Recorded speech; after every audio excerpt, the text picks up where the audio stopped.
მოგესალმებით ძვირფასო მეგობრებო, ჩვენ ვიმყოფებით ლალიანთიცის საკვირაო სკოლაში. ეს არის პოდკასტი ლალისთან ყავაზე და დღეს ჩემი სტუმარია ძალიან კარგი და საინტერესო ბათუმელი, ძალიან კარგი მასწავლებელი ნადია გუნდაძე და ჩვენ ვისაუბრებთ ლიტერატურის გავლენებზე საზოგადოებაზე, ლიტერატურისა და რეალობის კავშირზე და ცოტა ბანალურ თემაზეც გავკრავთ კბილს. ეს არის ლიტერატურისა და მორალის კავშირი, ანუ ახდენს თუ არა ლიტერატურა გავლენას ადამიანის ნეობის ფორმირებაზე. შევეცდებით რაღაც პასუხები დავდოთ, მართალი გითხრათ, ეს ის საკითხებია, რომელზეც ბოლოვადი პასუხები არ იქნება, ამის ბოლოდინი არც მე მაგ და ალბათ არც თქვენ, თუმცა მგონია, რომ ნადია დღეს ისაუბრებს საკუთარი გამოცდილებიდან, აი ეს ძალიან მნიშვნელოვანია, როდესაც ადამიანი საუბრობს იმ თემაზე, რაც კანით უგრძნია და თვითონ რაშიც არის ჩახარშული და რაც პირადი გამოცდილებით ქონია რაღაცაში იმედები გაცრუებია, რაღაცაში გამართლებია, შეიძლება პოზიტიური სიურპრიზებიც ქონდა. მოკლედ ეს იქნება ეს თემები, რაზეც დღეს მოგვიწევს საუბარი. დიდი მადლობა მოსვლისთვის, რამდენი ხანია რამ დააღვნიშნოთ. გეგმავთ. დიდი ხანია იგეგმება ნადიას სტუმრობა ჩემთან და დღეს შედგა ეს შეხვედრა, იმიტომ რომ მინდა რომ გარდა იმისა, რომ განათლების საკითხებზე საუბრისა, მინდა რომ ისეთი ადამიანები მოვიწვიო, აი ბათუმელები, რომლებსაც სხვა ბათუმელებიც იცნობენ და თან ძალიან უყვართ, იმიტომ რომ კაი ადამიანების მოწვევა ჩვენ პოდკასტზეც პოზიტიურად მოგვენდეს. დიდი მადლობა, ბენიერი ვიყოს ჩემი ფეხი ლალის პოდკასტში, მივესალმები შენს მაყურებლებს, შენს დამფასებლებს, სიამოვნებით მოვედი. რა ვიცი, აბა ძალიან რთულია ესაუბრო რაღაც ყველა კატეგორიის მსმენელსა და მაყურებელს, მაგრამ რაღაც ზოგადზე ჩემს აზრს ვიტყვი, რომ აი როდესაც გარკვეული ლიტერატურა გამიზნულია იმისთვის, რომ სწორედ ადამიანის მორალის ფორმირება შეძლოს. ძალიან განსხვავებული მოსაზრებებია, თავად დიდი ფსიქოლოგები, დიდი სოციოლოგები მსჯელობენ, რომ აქვს თუ არა გავლენა ლიტერატურას ადამიანის რაღაც ფორმირების პროცესში და რამდენად ახსოვს წაკითხული პრაქტიკული ქმედების დროს. რა თქმა უნდა, ეხლა მოსწავლეების მაგალითზე დაყრდნობით შემიძლია ვთქვა, რომ აი ძალიან დიდია ემოცია, როცა მაყურებელი ხარ. ძალიან კატეგორიულია ემოცია, როცა მაყურებელი ხარ და აი იმდენად გაიმეტებენ პერსონაჟებს, შეგეშინდება. თან გეამაყება, რომ აი ეს სიმკაცრე, მკაცრი შეხედულება და შეფასება უდრის იმას, რომ ეს მისთვის მეუღებელია. თუმცა იმედგაცრუებულიც დარჩენი ვარ, იმიტომ რომ რაზედაც ასე წვავეთ გვიკამათია და რაღაც შეურიგებელი ყოფილვართ, პრაქტიკის დროს პრაქტიკული გამოცდილებამ რაღაც სხვა რამე დაგვანახა და აღმოჩნდა, რომ თვლად თუ არ ვგავართ იმ პერსონაჟს რაღაცით მივემსგავსეთ მაინც. ხო, აი რა არის ეხლა მორალი რა არის, ხო, გარკვეული ჩვევა უნდა ჩამოგვიყალიბდეს და აი ლიტერატურამ გაირბინა ჩვენს ცხოვრებაში და კვალი დატოვა ასე ისეთი, რომ არა, ხელი არ წამიწდება, ენა არ წამომწდება, იმიტომ რომ აქ ასე ეწერა, ასე არ ხდება სამწუხაროდ. შეიძლება გაგახსენდეს, აი ძალიან ბევრჯერ ყოფილა შემთხვევა, რომ მე მithქვამს, აი ერთ-ერთ კოლეგას უთხარი რაღაც გადაწყვეტილებას იღებდა და ჩუმად მითხრა, მოდი მე ასე მოვიქცევიო და მე მინდოდა ხმამაღლა ეთქვა და აი უთხარი, რომ შეხო ლიტერატურის მასწავლებელი ხარ. წარმოიდგინე, როგორ ასწავლით იმ მოსწავლეს. ხო, ჩვენ ვიცით, როგორ ვასწავლოთ. ბავშვებმაც იციან უკვე, როგორ დაიჭირონ დადებითი ქცევა. კი, ხვდებიან, რომ როგორ რას აუჯანყდნენ, რა ჩათვალონ პრობლემად, რა ჩათვალონ გასათვალისწინებლად, რა დააბრალონ სისტემას და რა პიროვნებას, მაგრამ ჩვენ რას ვაკეთებთ? მე ვფიქრობ, რომ ჩვენ არ ვართ მორალური საზოგადოება.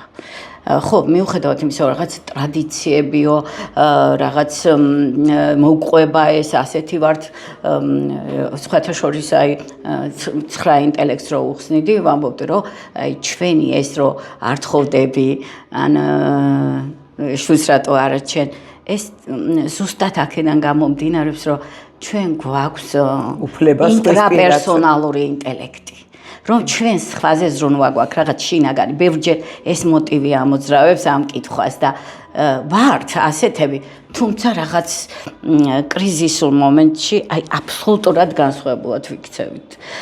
და მორალი ნიშნავს, რომ თუ შემორალური ხარ, რაღაც ორხაზოვნად მიკითხა და დაუშვი. დელურია. როსტეშო შულს რატო არ აჩენ და რატო არ ხოვდები? მე კიდევ უფრო პირად ცხოვრებაში ცხურის ჩამოყოფა აღარ რატო? აი ყოფილა რომ ჩვენ ვის არ ყოლია მეზობელი, რომელიც გეკითხება, რომ აი რა ნიშნები მიიღე, რატო არ სწავლობ, ხო, როდის თხოვდა. ხო, აი მე ვერც ერთი კითხვის ავტორი ვერ დავჭირე იმაში, რომ ეს იყო ცხვირის ჩაყოფა და შეიზეიმოს შენთან ერთად შენი ბედნიერება, შენი წონის დაკლება, შენი შვილის გაძი, გუწრფელად გეუბნება ამას და ნუ არ ვიცი, ახლა ყველაფერი შეიცვალა და ცოტა რა თქმა უნდა საზოგადოება უფრო ამ სოციალურ სივრცეში ცოტა სხვა მოტივებით დამუხტული გაჩნდა, მაგრამ ძველად ეს ასე იყო, იმიტომ კითხულობდა ის მეზობელი, გვიან არ მოსულიყავი, ცუდი სახელი არ გქონოდა, ცუდ ამბავში არ გახვეულიყავი, რომ ეს როგორც შინაური ნამდვილად კარგი მოტივი ქონდა, მე ვინცაც ვიხსენებ ყველას დადებითი მოტივი ამოწია. ილია ჭავჭავაძეს ქონდა ასეთი, ისეთ მის პუბლიცისტიკაში, საოცარი პუბლიცისტიკა აქვს, სამწუხაროდ ლიტერატურამ ილია ჭავჭავაძის პუბლიცისტიკა ამოიღო საერთოდ და საერთოდ არ ისწავლება არც ერთ დონეზე, ხო? მე მგონი უნივერსიტეტშიც დიდად არ აკეთებენ აქცენტს მაგაზე. და ერთ-ერთ სტატიაში უწერია, რომ როცა ბავშვს წერა კითხვას ვასწავლითო, თან მორალური ტექსტები უნდა შეურჩიო. ერთი არის, როდესაც თქვათ სწავლობს და გასავარჯიშებლად ჭირდება, თუნდაც იგივე ტექსტის გასავარჯიშებლად ჭირდება, ხო? აი ეს წაკითხვა თვალის გასავარჯიშებლად და მაინც ხო კითხულობს და ისეთი ტექსტები შეურჩიოთო, რომ აი მორალური იყოსო და სამშობლო სიყვარული და ადამიანებს შორის ურთიერთობები ასწავლოსო, ეს მაინც გააკეთო და შეთავსება ხო ორი საერთში. მაგრამ მეორე ამბავი არის, რომ ერთი არის, როდესაც ლიტერატურული პერსონაჟები, ჩემთვის ლიტერატურა და ზოგადად მხატვრული ლიტერატურა არის ეგოს ტრანსფორმაციის საშუალება.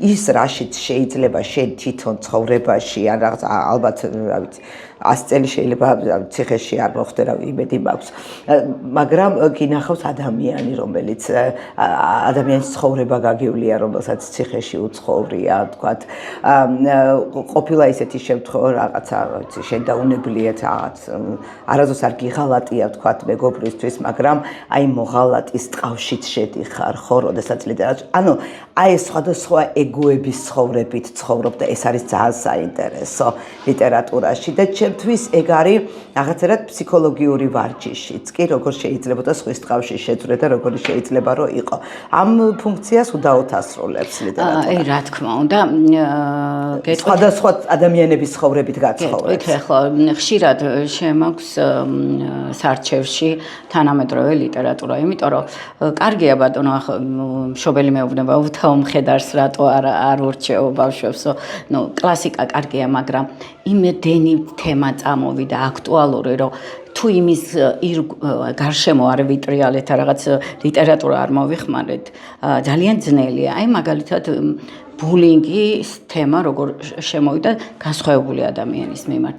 აი, როდესაც პალაციოს საოცრება შემქონდა, ვიკითხე, რომ აი ახლა რომ ასეთი ადამიანი შემოვიდეს როგორც პერსონაჟია, რასიზმი და გუწვრთად მითხრეს, რომ აღარ ვიცი, მაგრამ რაღაც გამეცინებოდა მე მგონიო რა.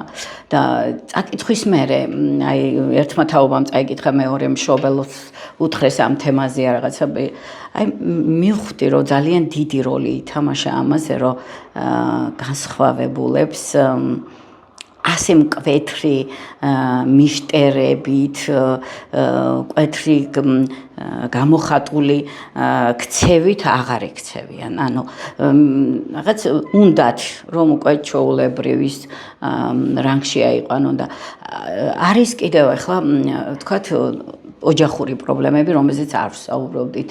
აი მაგალითად ის, რომ ზოგჯერ მშობელი ვერ ხვდება თუ რამდენად დიდ პასუხისმგებლობას აკისრებს შვილს თუნდაც ოჯახურ საქმეში.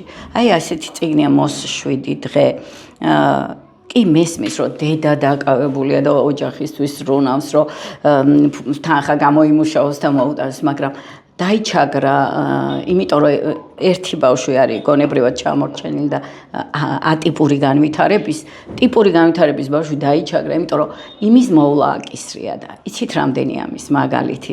აი ძალიან ბევრი დაფიქრდა, მშობელი დაფიქრდა ამაზე, რომ თურმე ეს რა მტკივნეული ყოფილა და ჩვენ ვერ ხვდებოდით რომ ეს რას განიცდის და უამრავი რამ არის აი მაგალითად ნაირა გელაშვილის მეისვა რომ აი 12 წლის ასაკში რომ გიყვარდება და ამ დროს მშობელი გთხოვს რომ აი რაღაც ასე ჩაიცვი ეს ისწავლე ეს წაიკითხე და მთელი შენი არსება სიყვარულით არის მოცული და მეტი არაფერი გაინტერესებს და სად არის ამ დროს თანაგრძნობა ემპათია არ ვიცი აქვს ლიტერატურას უდაოდ დიდი ძალა ოღონდ ის ხელში ვის ხელში ეს უნდა ახაც მომზადება უნდა და სისტემა უნდა შეიცვალოს რომ თავიდანვე დავიწყოთ ბავშვის მომზადება ლიტერატურისათვის აი პირდაპირ როგორ წარმოგიდგენია ლიტერატურისთვის მზადება რა შეიძლება იყოს ზღაპრების კითხვა არის მე მგონი ლიტერატურისთვის მზადება რა ძალიან კარგია ზღაპარი და ზუსტად ამას ვამბობდი რომ აი რო გადავარული ახლა ზღაპრების თვალი ქართველები აი რაღაც ატავის ურად ვართ თავისუფლებაზე ჩაციკული ყველა ზღაპარის თავისუფლება რაღაც ვიბრძვით მე ან გმირი გამოჩდება ან რაღაც ერთ გაერთიანდებიან და ან ფსევდო თავისუფლების სახელით რაღაც ისულელებს ვაკეთებთ არა აქვს მნიშვნელობა თავრე ვიბრძვით ვიცით რომ ეს არ უნდა იყოს ხო გველეშაპი უნდა მოვკლათ დავამარცხოთ შეიძლება ზოგჯერ გველეშაპს ვერ ვხედავთ სად არის მაგრამ ვიცით რომ გველეშაპი უნდა დავამარცხოთ იმიტომ რომ რაღაცას დამარცხებლები თვითონ რომ მოდიან გველეშაპები ხო მე გველეშაპები რო ხდებიან აი ესეც ლიტერატურამ უნდა მოამზადოს ამისთვისაც რომ ეს აქვს ხო მე მგონი პიესა აქვს დრაკონი არ ხო ვინც მასიზავს დრაკონის დამარცხებელი მე რეცი ხო აი ცხოველების ფერმაში ხო არა ახლა არა მოვიდნენ აჯანყდნენ მოვიდნენ გააგრძელეს ეს აი ეს ორუელი ხო დაგვიდგა თვალწინ ამას ხო არ იფიქრებდი ამას ხო აი ეს არის ლიტერატურის მაგინა 1994 ასეთი აქტუალური როგორ შეიძლება რომ გახდეს ყველა ეპოქა აი წერალი კი არის ამ ნიჭითაც დაჯილდოებული რომ რაღაც წინასწარმეტყველოს მეცნიერებისგან მაგითი განსხვავდება ლიტერატურა ხო მეცნიერება არის სწორხაზოვანი და ცალსახად ანალიტიკურია თავისი შინაარსი და ლიტერატურას ეს მეტაფორები რაც აქვს ხო ეს მუშაობს ყველა ეპოქაში ხა რუსთაველზე უფრო აქტუალური თუა რომელიმე ტექსტი დაუშვათ დღეს ხო ან კიდე რომელი ეპოქა უნდა იყოს რომ რუსთაველი აქტუალური არ იყოს არა ხო მე კიდე მაკლია სულ რომ რაღაც ეთიკა მთლიან ლიტერატურას ნუ შევატოვებთ რაღაც კიდე უნდა ისწავლებოდეს რომ ადამიანური პირადი მაგალითიც უნდა იყოს თქვა და არ არის პირადი მაგალითი მე მშობელს ნაკლებად ხოლმე რაღაც პასუხისმგებლობას ნაკლებად ვაკისრებ იმიტომ რომ იქნებ სულ არ აყავს მშობელი იქნებ ანტიმაგალითებიც მუშაობს ესეც პირადი მაგალითის ფორმაა ხო რაღაც ისე უნდა სახელმწიფომ ისე უნდა მოახერხოს ისე უნდა აწყოს ეს სისტემა რომ მშობლის თუნდაც ნეგატიური გავლენა აისხლიტოს ბავშვმა სწორად უნდა განვითარდეს. მასწავლებელს უფრო დიდი გავლენა აქვს ვიდრე მშობელს. მაგრამ არ აქვს ბერკეტი და რესურსი. აი ნახეთ რა ხდება ახლა მეგობრები მყავს საბერძნეთში, გერმანიასა და ლონდონში და ხშირად ვრთავ ხოლმე და აი ვესაუბრები. იცი რა მომწონს და რა მინდა რომ ჩვენთანაც იყოს. როდესაც ბავშვს რაღაც პრობლემა აქვს, მე ვრეკავ ბიძასთან კი არაო. სკოლაში ვრეკავ, ჩემშიც პრობლემა აქვს და ერთად გადავწყვიტოთ. სამწუხაროდ ჩვენთან არ არის მასწავლებელი ავტორიტეტი, რომ მშობელი მოვიდეს შენთან, რომ დამიხმარე პრობლემა, ან თქვა არ კითხულობს არ იქცევ. რა თქმა უნდა, ამას ვამბობ, რომ სისტემამ უნდა გადაამზადოს მას. ყველასთან ვერც მიხვალ. შეიძლება ზოგიერთმა მასწავლებელმა ეს თელ ქალაქს მოსდოს. სისტემამ ის უნდა შექმნას, რომ ბლოკები დაუყენოს ისეთ მასწავლებელს, ვინც არ უნდა იყოს ბავშვთან ურთიერთობის უფლებაც რო არ უნდა კონდეს, ისეთი ხალხი არის, ხა ჩემზე კარგად ხედავ შენ თვითონაც არა. და ეგ ძალიან მნიშვნელოვანი იყო პოსტსაბჭოთა ქვეყნების გამოცდილება, აი განსაკუთრებით ჩეხეთში ძალიან კარგი რეფორმა ჩაატარეს საბჭოთა კავშირის შემდეგ მასწავლებლებად, ლექტორებად და საჯარო სამსახურებში კოლაბორაციონისტები ამოძირკვეს თავიდან ბოლომდე კანონი ჰქონდათ, ლუსტრაციის კანონი, რითაც დაბლოკეს საერთოდ ეს საბჭოთა პერიოდის მასწავლებლების გავლენები რო არ გადასულიყო ახალ თაობაზე და ჩვენ სამწუხაროდ ეს ვერ გავაკეთეთ და შევატოვეთ ბავშვები ამ საბჭოთა ქვეყანა ვართ ისედაც და შევატოვეთ ამ ორმაგი სტანდარტების და ორმაგი ცნობიერების მქონე ადამიანებს, რომლებსაც შეიძლება პირადად ჩვენთან საუბარში ძალიან ნორმალურია, ძალიან კარგად გესაუბრება, გახსნილიცაა, მოაზროვნეც არის, მაგრამ მან იცის, რომ საგარეო, ანუ ბავშვებთან სხვა რამეები უნდა ილაპარაკოს და ამ სიყალბეს ბავშვები ყველაზე კარგად გრძნობენ და გამოდის, რომ ფაქტობრივად ეს ინსტიტუციური ადგილები, ანუ ეს სკოლა და უნივერსიტეტი, ეს მთლიანად კარგავს გულწრფელობას და სადაც სიყალბეა ჩაბუდებული, იქ უკვე მე ორდები რაშე თვითონაც ადამიანი და იმიტომაც გვაქვს ეს საშინაო და საგარეო ცნობიერება ვეღარ მოვიშორეთ ქართველებმა, ხო უნდა იცოდეს სად რა ილაპარაკო. ხო, მაგრამ ეს კი მართლაც უნდა იცოდე ადამიანმა სად რა ილაპარაკო, მაგრამ არა იმ გაგებით. ანუ შენი შინაგანი, შენი ნამდვილი აზრები ამის უკან დგას ის, რომ შენ რასაც ფიქრობ, ის არ უნდა ილაპარაკო. გულწრფელი არ უნდა იყო, ამას გთხოვენ. ხო, თორე ის არა, ხა თქვათ იმასთან ბავშვთან, რომ ახლა ასტროფიზიკაზე არ უნდა ისაუბრო, თუმცა არც უმაგისობა. ბავშვთან ყველაფერზე უნდა ისაუბრო, რაც აინტერესებს. აი, შეიძლება მთლიანად გეგმა დაგერღვას გაკვეთილის, თუ დასვა ისეთი კითხვა, რაც მოზარდს აინტერესებს. ჩვენ ხო მარტო საგანსარვას ვსწავლობთ, პიროვნების ფორმირება მიმდინარეობს და არ შეიძლება კითხვები გვერდით დატოვო. დიახ, აი რა გვიგვირს ახლა სანდრა რულოვსი, ევროპაში გაზრდილი ქალი, გახსოვთ ალბათ, გამოსვლა თქვა, რომ ქართველები არიან ძალიან თავზე ხელაღებული, თავმიშვებული და მაგარი ხელი საჭიროა. ზუსტად ეს ფრაზაც არის სკოლებში, რომ ქართველ ბავშვთან მაგარი ხელი. მართლა თქვა ეგ? დი, კაცრი ხელი ჭირდება. აი, მახსოვს ბელა ალანია და სანდრა რულოვსი დებატებში ისხდნენ, მაშინ შალვა ნათელაშვილიც კანდიდატი იყო პრეზიდენტობის და თქვა, რომ აი რატომ მიშა და იმიტომ რომ მიშას ხელი აქვს მაგარი და ცოტა ჭირდება. რულოვსმა ერთი კაი რაღაცა თქვა, რომელიც მე მომეწონა, რომ ქართველი დედებიო სწორღირებულებებსო და სწორათო სწორ პრივატულ მაგალითებსო ვერ აჩვენებენო ბავშვებსო და ცოტა დავეთანხმებ. არა, ამაში ბევრში რომ უნდა დავეთანხმოთ, ბუნებრივია ახლა ევროპული იმის რა ქვია წარმომავლობის და ამერიკული განათლების ქალს, მაგრამ მე ეს გამიკვირდა, რომ მაგარი ხელი და ზუსტად ეს მუსირებს სკოლაშიც, რომ ქართულ ბავშვს უნდა მაგარი ხელი. და ახლა ხო იცით რომ ვიცით ყველამ, რომ აზრით ყველა არ გამოფრინდება, საფუძველი აქვს, რა აქვს საფუძველი. მშობელი ცდილობს, რომ ყავდეს ხელში. ის რაღაცა საშინელი ანდაზა რო გვაქვს, შვილი გაზარდებ ტროლადა. გამოგადგება ისა მოყრადო, ხო, არა, ესეც მოძვალ და არ გამოგადგება ნამდვილად. ტროლად თუ გაზრდი? გამოგადგება ტროლად. აი ესე რო უნდა ყავდეს და მე აი ასე დაჭერილის შენ ლიბერალური პოლიტიკით მე ძალიან გიჭირს მისი. არიან მე ჩაფრენილები ამ შვილებს განსაკუთრებით ბიჭებს და უნგრევენ ცხოვრებას. რა თქმა უნდა. სამწუხაროდ. აი შენი თუ გაგონდება რაიმე შენი პირადი გამოცდილებიდან ისეთი, რომ აი სადღაც ან შენი ყოფილი მოსწავლის ან ქმედებაში ან რაღაცაში დაგიჭერია შენი კვალი. ის როგორ მაინტერესებს ყოველთვის ვეძებ ხოლმე ჩემს მოსწავლეებში რაიმე თუ მაქვს ისეთი გაკეთებული, რომ სადღაც გამოჩენილა და თავი ამოუყვია. აი ახლა გეტყვი რომ აი ვერ უნდა გაგახარო პირიქით დავინახე რა აი ის რომ ყველამ უნდა ჩააბაროს ამის წინააღმდეგი ვარ ყველა უნდა იყოს დიპლომირებული ამის წინააღმდეგი ვარ რატომ იცი რა ერთი იყოს რა არა, ახლა გეტყვი რატომ. აი ძლივს აბიტურიენტი მყავდა, რა ვიცი, ჯერ მე ახლა ვცდილობდი რომ როგორ მე გამოცდებისთვის მომემზადებინა, თორე ის ახლა ლიტერატურისთვის იმის მომზადება ძალიან რთული იყო.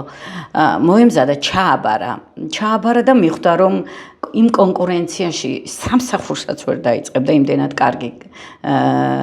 კარგი კურსი აღმოჩნდა და გააკეთა ის რაც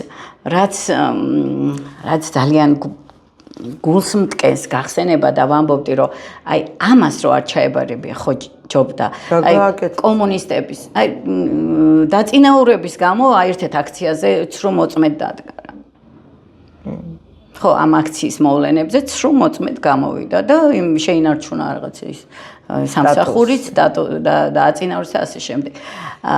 ხო, აი ეს ქონდა ნიშნიაძის საქმე მე მგონი ლექსი, რომ ნახევრად გიჟი უღუპავდა მუდამ და არა თხემით ტერფამდე გიჟი. აი ეს ნახევარი განათლება, ნახევარ ფეხის შედგმა განათლებაში უფრო უარესია, იმიტომ რომ გაბედულად ახლა მეორე უშვებს შეცდომებს. ეს ამ ჩვენ საზოგადოებაში თორე სხვა პირობებში, აი მაგრამ თუნდაც იგივე განათლება კონდეს დიპლომი, ხო?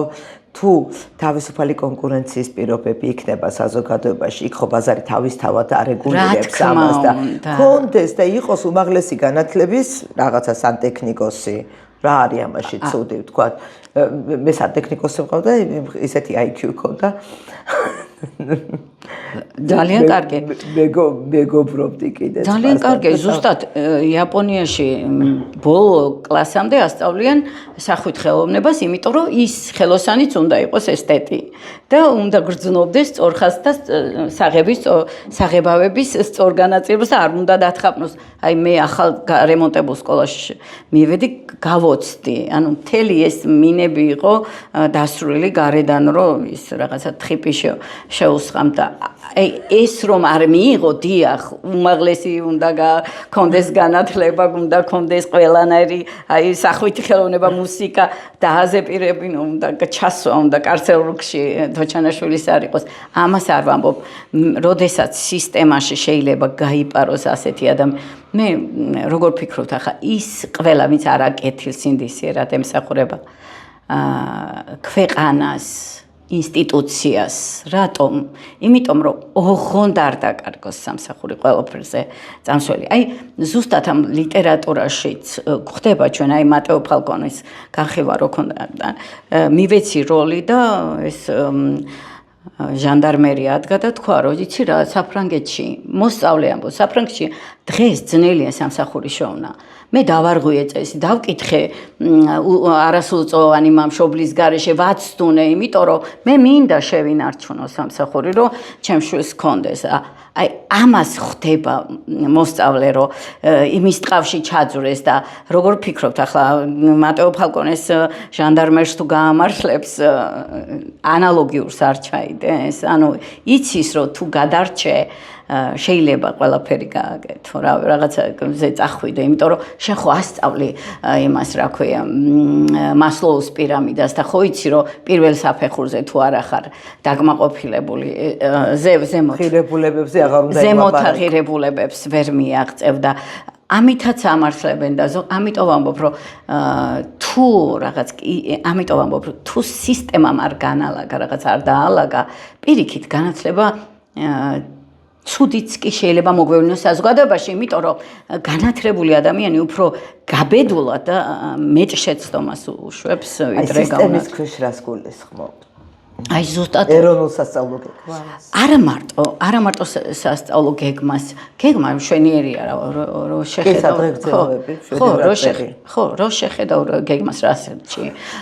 მაგრამ აი რა როგორ შეიძლება აი მაგალითად განხორციელებადი როგორ არის, რა მეთოდებით. თავისუფალი ადამიანი უნდა გაზარდო ყველაზე არათავისუფალი მასწავლებლების. ხო, სად არის მონიტორინგი? ვინ ამოწმებს ამას? ვინ უნდა შეამოწმოს? ხო, ვინ უნდა შეამოწმოს? რო შეამოწმოს რა პირველი შეგამოგიშვება სკოლიდან. როგორ შეიძლება რაღაც წელი ისე გავიდეს რომ რუტინაში ხარ? შეგამოგიშვება პირველი სკოლიდან რო შეამოწმოს. ხო, ვიც თავისუფალ მოქალაქეს ზრდის, ზუსტად იმას გამოუშვებენ. ხო, რა, იმიტომ რომ თავისუფლების ეშინიათ, ყველა სისტემას ეშინია. რა ვიცი, ყველა დროს ეშინოდათ თავისუფალი ადამიანის და არ ვიცი, ეს უბრალოდ ხარკია, რომ საზოგადოებას მიუგდო. სისტემა რო არის და ყველა ადამიანს რო ერთნაირად უდგებიან, აქ არის ყველაზე დიდი ბოროტება ჩაბუდებული და ჩვენ რო გგონია, რომ ერთნაირი მიდგომა არ ნიშნავს თანაბარ შესაძლებლობებს. თანაბარი შესაძლებლობები უნდა მისცე, მაგრამ ერთნაირად რატო უნდა მოექცე, ვთქვათ, გალაქტიო სხვანაირად უნდა მოექცე და ვან გოგს სხვანაირად, რატო უნდა მოექცე ერთნაირად, ხო? და სისტემა ზუსტად ამას ნიშნავს, რომ სადაც არ უნდა ცხოვრობდე რაღაც იმაში ხარ. არა, შოთაშორის წერია ესე რომ სასწავლო გეგმა შორს შენ არ უნდა მოექცე ყველას. მოსწავლეა, მაგრამ 30-ის მოსწავლე რო დაგიჭირდეს კლასში, როგორ მოექცევი ერთ მასწავლებას. მე მენტორის ისა როგორ საშუალად არის გაგებული, მენტორი მასწავლებელი არის უბრალოდ სტატუსი. ის რომ მენტორმა მასწავლებელმა კადრები უნდა გაზარდოს და გვერდით უნდა დაიღენოს ახალგაზრდა კადრები და ვიღაცის განვითარებაზე, პროფესიულ განვითარებაზე უნდა იზრუნოს და თან ეს ადამიანი მისაკლასო ოთახში უნდა ტრიალებდეს. ასე რატო არ იქნა მენტორის ინსტიტუცია გააზრებული? რას ნიშნავს მენტორი, რას ნიშნავს? ხელფასია განსხვავებული. ხელფასი, ჩვენთან ასეა, რომ მენტორი არის, ხო, სტატუსი, რომელსაც ხო აი მენტორი ხო მენტორია იმ მენტორსაც ჭირდება გარკვეულ პერიოდში რაღაც სიახლეები ტრენინგები ასევე ჭირდება ყველა მასწავლებელს აი მაგალითად ჩვენ მე მაგალითად ჩემით ვეძებ რომ რაღაც ტრენინგი მოვძებნო რაღაცას დავესწრო რაღაცა ვისწავლო ამ ხელა ამბავია ხელოვნურ ინტელექტზე და სისტემა ამ ხრივ მასწავლებლებს არაფერს არ ეუბნება. არ ეუბნება რა, აი თლიანად უნდა აღჭურო მასწავლებელი თუ გინდა რომ შენ ავტორიტეტი ქონდეს შენს მასწავლებელს მოსწავლის თვალში და ქონდეს მე მგონი დაწყებითების მასწავლებლის მერე უკვე ერთ-ერთი პროფესია რომელიც ალბათ გაქრება ეს ხელმოღერებული მასწავლებლებია წარმატებული. იმიტომ რომ ეხლა მე მქონდა ერთ-ერთი 26 აგვისტოს მქონდა პოდკასტი და აი იქ დემონსტრირება გავაკეთეთ მაგისი რომ არის პროგრამა იქ რამდენიმე ავტორი იყო იმკლეთ სოკრატე და ჯეფერსონი იყო და გესაუბრება კითხვას უსვამს და თვითონ გესაუბრება თავის შემოქმედებაზე თავის ფილოსოფიაზე თავის იმ საკითხებზე რასაც თვითონ უტრიალებდა თანამედროვეობაზეც მე არ ვიციო მაგ რა ხდებაო მაგრამ მე რაც ვიციო იქედა შემიძლია რომ გელაპარაკო ისეთი ადეკვატური პასუხებია აქვს აი მას რა საჭირო არის ახლა დადგე და ამხელა ის გაკეთდეს ინფრასტრუქტურა ეს უნივერსიტეტების მე მგონი მართლა დასახურია ეს უნივერსიტეტების ინფრასტრუქტურა ეს ამდენი ის არა ქვია დროში ამ საცობებში აქეთ-იქეთ სიარული წერა კითხვა თუ იცი აქ ამ დონეზე იქნება მასწავლებელი საჭირო მე ისიც იმის მასწავლებელი პროგრამებიც არსებობს ანუ შეიძლება ეს AI-ის განვითარებამ ჩვენზეც მოახდინოს მასწავლებლებსაც გავლენა. ერთადერთი რასაც ვერ ჩაანაცვლებს, ეს არის სოციალური ურთიერთობები. სოციალური ურთიერთობები, კრეატიულობა და ფსიქოემოციური განვითარება, რაც უნდა კონდეს მას სკოლის ერთ-ერთი ფუნქცია, გვერდითა ფუნქციაა თითქოს, მაგრამ ძირითადად ალბათ ეს სოციალური ურთიერთობებიც ისეთი ყალბი გახდა, რომ ჯობია, აი ამას წინათ უთხარ რაღაცას გაბრაზებული ვარ მეთქი და ისეთი რჩევები მომცა, ისე დამამშვიდებელი სიტყვები, აი რაღაცას იოგაო.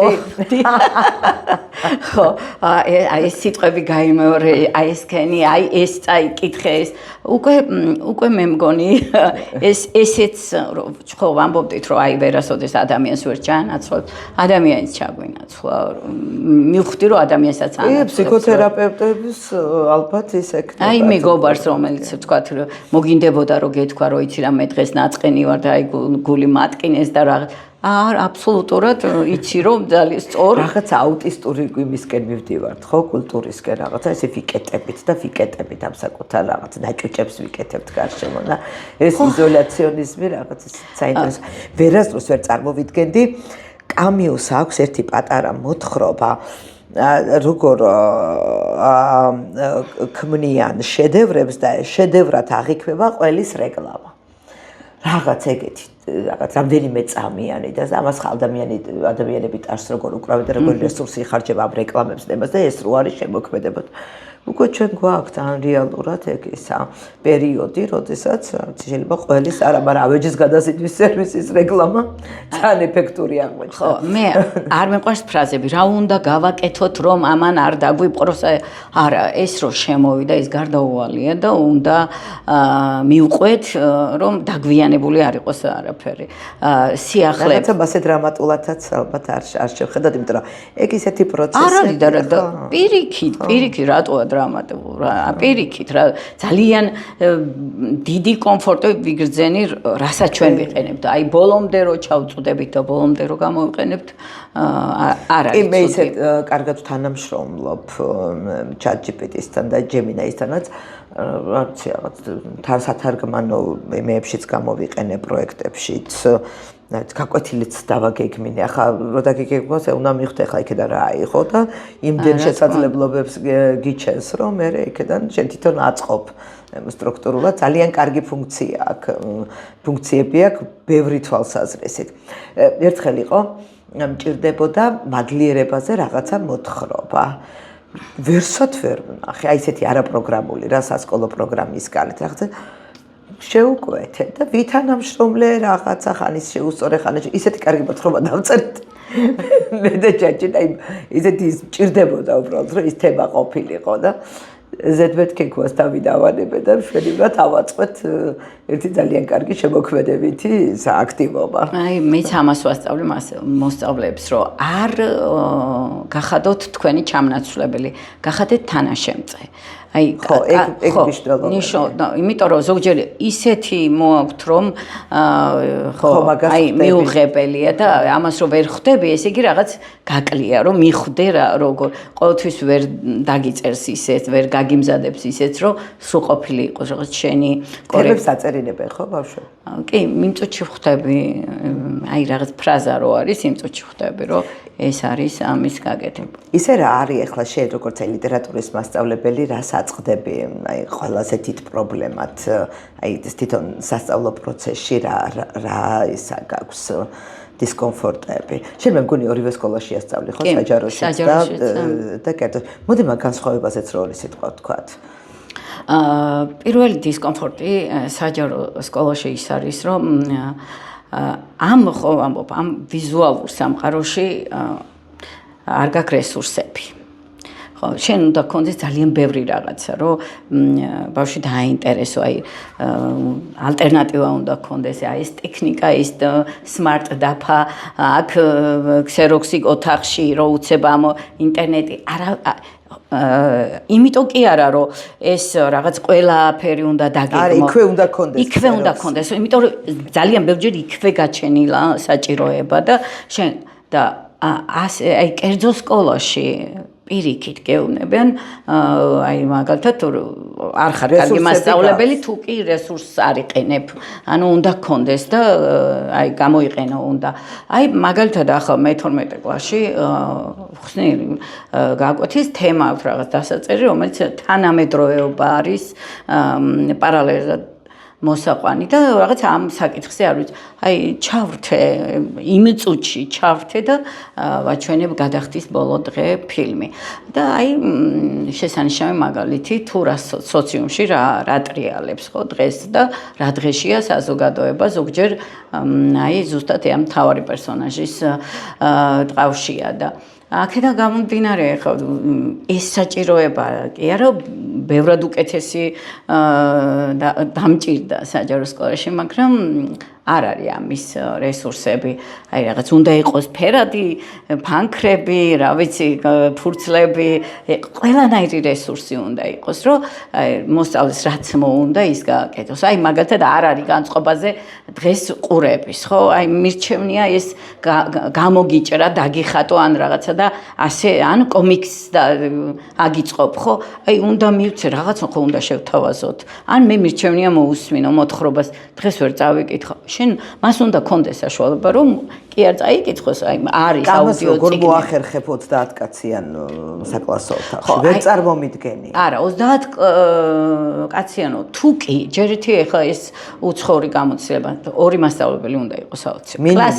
მინიმუმ. ხო, ორი მასწავლებლის აი ყოლა თითოეულ კლასზე და თითოეულ გაკვეთილზე ეს როგორი აუცილებლობა და კლასის ხელმძღვანელის ამ ფორმით დაშვება შეუძლებელია. ეს რომ კლასის ხელმძღვანელი მუდმივად უნდა იყოს კლასთან.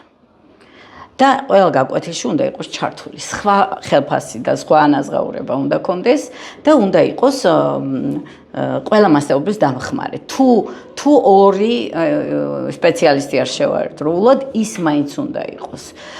და აი მე მასტერკლასში ვასწავლე და დაახლოებით ამ ტიპის ის არის, რა ქვია, მოდელი, რომ კლასის ხელმძღვანელი მხოლოდ კლასის ხელმძღვანელია და ის თითოეული ბავშვის კითხვას და საჭიროებას იწერს, რომ მე რომ მიდის გაკვეთილების მომზადება, იმას ჩანიშნული აქვს, რომ რაღაც შენ ეს ტერმინი ვერ უპასუხე კარგად. აბა თუ გახსოვს ახლა, აბა ის მოძებდი ის, არ ვიცი ახლა, თლად იდეალური არ არის, მაგრამ უკეთესია, ვიდრე საჯარო სკოლა. აი იდეალური რა იქნებოდა შენი აზრით? ხო, იდეალური იქნებოდა ცოტა დიდი სივრცე და კიდევ მეტი ალტერნატიული შესაძლებლობები, აი სმარტ-აპები, სხვათა შორის ძვირი სიამოვნება და დღეს, რა ვიცი, დღეს რომ ეს რო სკოლას არა აქვს, რა ვიცი, ყველა ჩვენგანს უნდა გვცხენოდეს.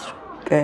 ხო, აი არ შეიძლება ბავშვს მოთხოვო, ჩვენ ხო გვიჭირს არა რომ რაღაც საათობით იჯდე და ერთ სივრცეს უყურო, ხო? რაცა უნდა კარგი სასმენი იყოს და ამიტომ უნდა იყოს მოძრაობით სწავლება და არა რაღაცა და აი იყოს რაღაც ესეც და მთავარია რომ მე აი თავარი კიდევ რა არის რომ ჩვენ არ იცის ჩვენმა მოსწავლემ არ იცის რატომ სწავლობს. ის არ უბედურება. აბა დააწერინა გეტყვის, იმიტომ რომ დედა უნდა გაახაროს, იმიტომ რომ მასწავლებელთან არ უნდა რომ თავი შეიცვენოს. მაინტერესებს არავინ არ წერს. არა, მაინტერესებს არავინ. ეგ არის მთელი უბედურება, ხო? რომ გარე მოტივაციებია მთელი სისტემა აწყობებს. შინაგანი მოტივაცია შეიძლება მიიღო, როცა რაღაცას დარგაო მორწყავდა, ცოტა იმასე რომ გაიზრდება, მე უკვე ხვდება, რომ აი ის რაღაცა ცნობის მოყარეობა და სწავლის გემო რა არის, თორე თავიდან მოსწავლე რომ მოდის, ის იწყება ტირილით და არის ტირილით. აი მე ვაწერინებდი 1-2-3 წელი ყველა მე-5 კლასიდან რომ მიმყავს ჩემი შაბათი-კვირა და ეს არის არ ვიცი ტირილის და წუხარების მონოლოგები და დღიური. იმიტომ რომ ის რომ ორშაბათს უნდა წამოვიდეს სკოლაში. შაბათი-კვირაც ჩამწარებული აქვს. ხო, და შემოსწავლებს უხარია. აქ მოსვლა. შაბათი-კვირას. ხო, რა თქმა უნდა, ამიტომ რომ უნდა დავამსგავსოთ არაფორმალურ გარემოს, თორე აი ეს რაღაცა ის ზარის და რეკვაც რაღაცა, აი შეიცვალოს უნდა რა, ყველაფერი უნდა შეიცვალოს და რა 17 მიზანი. რაიმე ხო არ არის ესეთი რისი თქვაც გინდა და თქვათ მე არ მეკითხავს. აი მე რა მინდა თუ გვისმენენ მშობლები მინდა რომ მშობლებს ვთხოვ რომ ძალიან დიდი ყურადღება მიაქციონ ბავშვის ემოციურ მხარეს და ემოციური ინტელექტის განვითარებას, იმიტომ რომ ხშირად ვამბობ რომ ძალიან მაღიზიანებს ეს მამების არავინ დაგჩაგროს. არავინ არ ეუბნება, არავინ დაჩაგრო. ხო, რაღაც ამ კუთხით რომ ყველა მიმუშაოს, ბულინგი აღარ იქნება. იმიტომ რომ აი აღიარების საფეხურზე რო ადის მოსწავლე ყველაფერს აკეთებს, ოღონდ აღიარება მოიღოს. თან მამისგან აღიარება ძალიან მნიშვნელოვანია. დიახ, და აი ამაში რო არ დაიკარგოს, ძალიან მინდა რომ აი ეს მშობლებმა ეს გაითავისონ, რომ აი სწავლა ძალიან მარტივია. ძალიან ბევრი მოსწავლე ვიცი, რომელმაც მე-12 კლასში გადაწყვიტა ყველაფერი ესწავლა და რა ვიცი, გამოუვა კიდეც და გამოუვიდა და ეს განათლება ნუ არის წინა პლანზე. ეს სხვა რამეა ეს განათლება. ჯერ მოდი ფსიქოემოციურ მხარეს მივხედოთ ჩვენი შვილებისას და მერე ვიზრუნოთ. ხო, ხანდახან არის რომ პიროვნების დანგრევა გვიწევს იმისთვის რომ რაღაცა ორი სიტყვა ვასწავლოთ, ხო? და ამათ ალბათ არ ღირს. დიახ, რა თქმა უნდა არ ღირს. აი მეც როგორ მუშაობ ჩემ თავზე რომ და მე არ ვიცი ხო როგორ ვიმუშაო, მე მასწავლებელმა არ ვიცი როგორ ვიმუშაო ისე რომ განათლებაც მივიღო და პიროვნული სიჯანსაღეთ შევინარჩუნო და იმიტომ ვამბობ რომ სისტემა უნდა მუშაობდეს ჩემზეც მე დამატრენინგოს მასწავლოს კაის არაფერს არ ისავს არ გიდანადია ნუ იქნები სისტემის იმედად შეტავს აი ჩვენ იმიტომ ვამბობ რომ ჩვენ რომ მივდიოდით ახლა რაღაც ევროპული კურსისკენ ეს არა ძალიან ის ევროპელობაც ხო სისტემურობა არ არის ყველა გეუბნება რომ შენთვის კარგი რაც აი ის გააკეთე და შენ უნდა მიხვდე რა ზუსტად ეგ არის პრობლემა რომ ევროპელებს არასდროს არ უთქვამს რა უნდა გააკეთო ერთ-ერთში შენი განვითარებისთვის რაც არის საჭირო ეს გააკეთე არაფერი უნდა შეხედო და ვერ მივხვდით რა უნდა შეხედო უნდა რომ როგორ უნდა განავითარო თითოეული ინსტიტუცია დიახ ახლა ევროპელები მე რო გადავდივარ ზებრაზე იმიტომ კი არ მიჩერებს ძღოლს რომ უყვარო არის იმიტომ რომ იცის რომ ამისთვის მოუწევს ხო და ჯიბე აეწובה და ჯარიმა იქნება ანუ ინსტიტუცია ისე უნდა აწყო რომ სიმართლეს ვაიმე ევროპელობა რა მაგარია სულ უყვარვართ და გიждებით და ერთმანეთზე გიждები უნდა იყოს პატივისცემაზე პროფესიონალიზმზე აგებული და ეს ეგ არის ვიყავით ჩვენ ვართ შინაგანად და ძალიან ბევრი რამე არის ჩვენ კულტურაში რაც ზუსტად ევროპული კულტურასთან ერთ-ერთზე გვასწორებს მაგრამ იმიტომ თქვი რომ საბჭოთა გამოცდილება და ეს იმიტომ დავიწყე ამით რომ ჩვენ ზღაპრებში ჩვენს მითებში ეს ჩანს რომ ჩვენ იქ ვართ იქ და ხო არ ვართ და ისიც რო არ არის კითხვის ნიშანიც რო არის მე რო ჩარჩოების ხალხი ნადია ჩემი პოდკასტი სახელიდან გამომდინარე ბოლოს ყოველთვის საუბრობთ ორი სიტყვა რაღაცა ყავაზე უნდა თქვა რა არის შენთვის ყავა და როცა ყავასთან ზიხარ როგორი უშუალო და საინტერესო გამოდის საუბრები ესეც უნდა აღნიშნო დიახ აი ყავა რა არის და ვამბობ რომ ერთ დღეს რომ უარი ვთქვა ყავაზე რა როგორი იქნება ცხოვრება რა გამოაკლდება ჩემს ცხოვრებას ხო ყავა არის ფიქრი ყავა არის ურთიერთობა აი მე სტუმარი რომ ყავს ზაფხულში ადგება და თავისით მოიდუღებს ყავს გავაიონს და დაჯდება და მე როცა ვიღვიძებ ველოდები რომ როდის გაიღვიძებს რომ ერთად დავიდოთ ანუ ჩვენთვის რა ვიცი ბათუმელებისთვის ეს არის ერთად დაგცინიან თბილისელები კოფე ხო აი კოფეზე რომ ერთიანდება არ ვიცი ყავა არის ფიქრიც შესვენებაც ძალების აკრეფაც და როცა რაღაცას ვაკეთებ მოლოდინი სასიამოვნო მოლოდინი მე ჩემ თავს ვაჯილდოებ რომ ამას თუ დავამთავრებ დროზე მე მელოდება ყავა და მე ისა ყავასთან რო საუბრობენ როგორი დისიდენტები ვართ არა ყავასთან საუბრის რომ სისტემას უნდა ეშინოთ ეს ყავის არ თქვა აგვიგწალავენ